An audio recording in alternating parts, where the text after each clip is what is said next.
This is the new eye tracking module of the MTLG framework. But one thing after another. What is the MTLG framework and what's the idea behind it?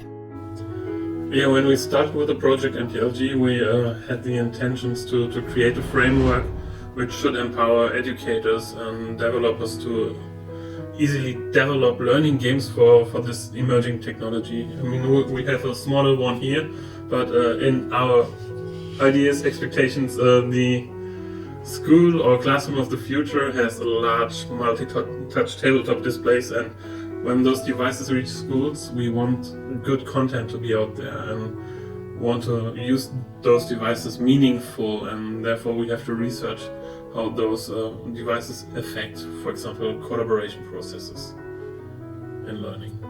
And with the MTLG framework, we wanted to create a software framework which helps developers to do exactly that, develop games for those devices. Okay, understood. And why do you need eye tracking in this framework? We didn't know who did interact with the system, and this is one idea how we could gain more information about those collaboration processes. We could know where the user's attention is essentially during the game. Is he looking at the game itself? Is he looking at his teammates? Because we used, for example, as an indicator before, if there was a pause after the user got feedback after an interaction. We know after negative feedback he or she pauses for a longer time than after positive feedback.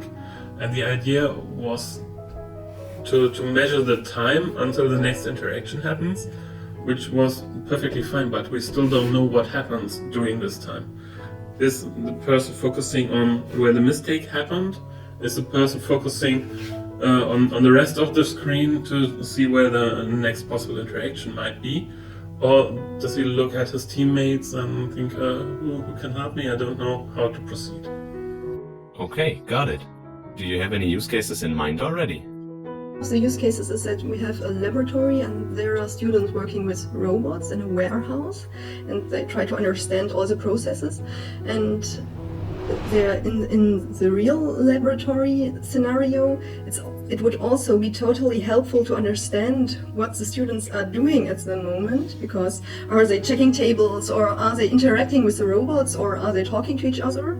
So this is a really near application to, or a near idea how to use your application in another scenario, but there are also ideas that we can use it to give feedback to shy persons, so to check where are all the other persons of the group are maybe interacting with what are they looking at, and to give feedback for shyer students in a moment when they are more private.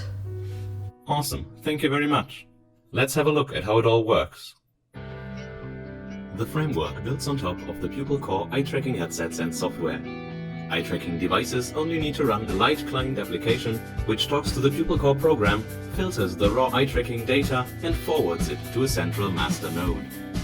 This node is where the magic happens.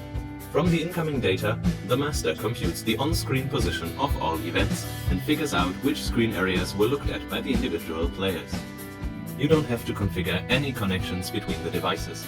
As long as everything is on the same network, the clients will automatically connect to the master node. All eye tracking events are recorded in a database and are available for post-processing. But that's just scratching the surface. If you are running a game using the MTLG framework, the eye tracking module provides access to all events in real time. This means your game can react to players watching important objects, visualize where the players are looking, or let them control game elements just by looking at them. Of course, interactions with game objects are also recorded in the database and can be post-processed. The MTLG framework and its eye tracking module are openly available online. To try it out, just follow the links shown on screen now.